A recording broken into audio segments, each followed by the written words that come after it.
এখানে কোনো ব্যক্তির উপর নিষেধাজ্ঞা আরোপের দাবি করা হয় নাই।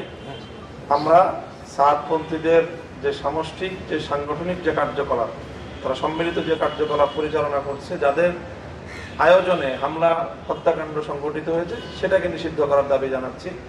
আর সেই সাথে আগাগোড়াই আলেমদের পক্ষ থেকে বলা হয়েছে যে তবলিগের কাজ, যে বিতর্কটা ভারতে তৈরি হয়েছে, সেই বিতর্কটা যেন বাংলাদেশে টেনে আনা না হয়। বাংলাদেশে সকলে মিলে যেন সম্মিলিতভাবে তবলিগের কার্যক্রমটা পরিচালনা করা হয়। আমরা অব্যাহতভাবে আমাদের সেই আহ্বান জানিয়ে যাচ্ছি। এখনো যারা ওখানে বিচ্ছিন্নভাবে কাজ করছে, তাদের প্রতি আমাদের উদাত্ত আহ্বান যে এখানে তবলিগের শীর্ষ মুরব্বীরা, আলেম ওলামা যারা তবলিগে আগাগোড়াই নেতৃত্ব দিয়ে থাকেন, যারা আলেম না তারা আলেমদের থেকে নেতৃত্ব থেকে বিচ্ছিন্ন হয়ে তারা ভারতের একজন লোকের বিতর্কিত সিদ্ধান্তের অনুসরণ করছেন বলেই এই বিভক্তিটা তৈরি হয়েছে।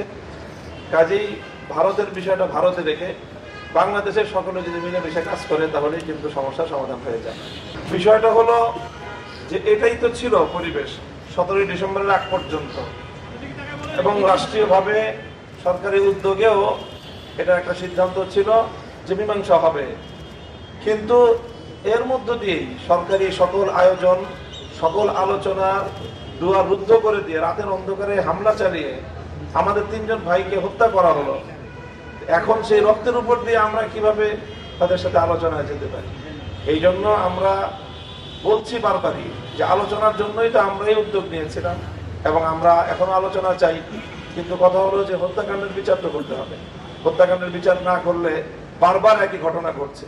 2018 সালে 5000 লোক সেখানে আহত হয়েছে, সেখানে প্রাণহানি ঘটেছে। আবারও 2024 সালে একই ঘটনা ঘটলো। এই জন্য আলোচনার জায়গায়, হত্যাকাণ্ডের বিচার আলাদা জায়গায়। এখানে প্রথম কথা হলো যে তারা তাদের পক্ষের কথা বলবে, এই পক্ষের প্রতিনিধিত্ব কারা করবে সেটা তারা বলে দিবে না। এই পক্ষের প্রতিনিধিত্ব কারা করবে, এই পক্ষ একটা সুশৃঙ্খল পক্ষ, দায়িত্বশীল পক্ষ। এখানে প্রত্যেকে যার যার দায়িত্ব পালন করছেন। এখানে ইনডোর দায়িত্বগুলো পালন করার জন্য ভিন্ন দায়িত্বশীল রয়েছেন। তাদের পক্ষ থেকে প্রতিনিধিত্ব করার জন্য এখানে মিডিয়া এবং সংবাদ মাধ্যমে কথা বলার জন্য, মাঠে কথা বলার জন্য তাদের প্রতিনিধিত্ব কারা করছেন সেটা তারা নির্ধারণ করছেন। কাজেই এই কথাটা সম্পূর্ণই অমূলক এবং অযৌক্তিক একটি কথা যে অপর পক্ষ তারা আলোচনার জন্য এই পক্ষের প্রতিনিধি ঠিক করে দিবে, সেটার তো কোনো যুক্তি থাকতে পারে না। এখানে তবলিগ জামাত আগাগোড়াই এটা ধর্মপ্রাণ সকল আলেম ওলামা মুসলমানদের কাজ। তো যদি ধর্মীয় কাজ হয়ে থাকে, তো ধর্মবেত্তাদেরকে আপনি মাইনাস করে বাদ দিয়ে তারপরে আপনি ধর্মীয় কাজ করতে চান, এটাই তো একটা বিভ্রান্তি। এই বিভ্রান্তি তো আমরা সমাধান এবং এই বিভ্রান্তি তো আমরা সংশোধন করতে চাই। হেফাজত ইসলামের কথা আমি আবারও বলছি যে এখানে আলেম ওলামা হিসাবে তারা পরিচয় আসছেন, আলেমদের প্রতিনিধিত্ব করছেন তারা। যদি কাজটা ইসলামী কাজ হয়ে থাকে, তো ইসলামী কাজে নেতৃত্ব দিবে কারা, সিদ্ধান্ত দিবে কারা, ফয়সালা দিবে কারা? কোরআন সুন্নাহর এলেম যাদের কাছে আছে তারাই তো এই বিষয়ে মীমাংসা এবং সিদ্ধান্ত দিবে।